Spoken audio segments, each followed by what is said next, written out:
Because నీ body, in fact మన అందరి బాడీస్, మానవ శరీరమే నేచర్తో ఆటో మోడ్లో కనెక్ట్ అయి ఉంది.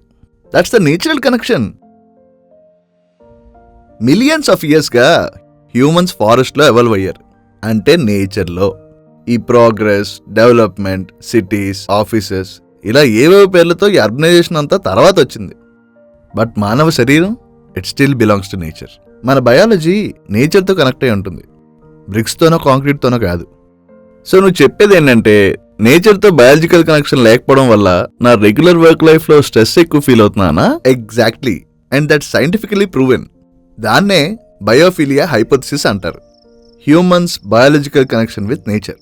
సి, మనం సిటీ లైఫ్లో ఆర్టిఫిషియల్ ఎన్విరాన్మెంట్లో బతుకుతున్నాం.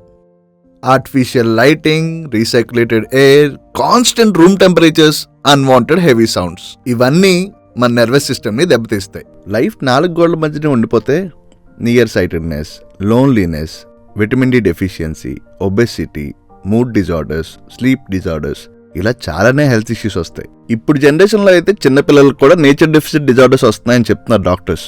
But when you spend enough time in nature, నీ కార్టిసాల్ లెవెల్స్ తగ్గుతాయి, పారాసింపథెటిక్ నర్వస్ యాక్టివిటీ పెరుగుతుంది, ఇమ్యూన్ సిస్టమ్ రికవర్ అవుతుంది, బ్రెత్ స్లో అండ్ కామ్ అవుతుంది, and finally self awakening begins. So ఇలా అప్పుడప్పుడు నేచర్తో కనెక్ట్ అవ్వడం వల్ల మన physical health and mental health బాగుంటుంది, బెటర్ అవుతుంది. అదే కదా నీ కాన్సెప్ట్, నేచర్ థెరపీ.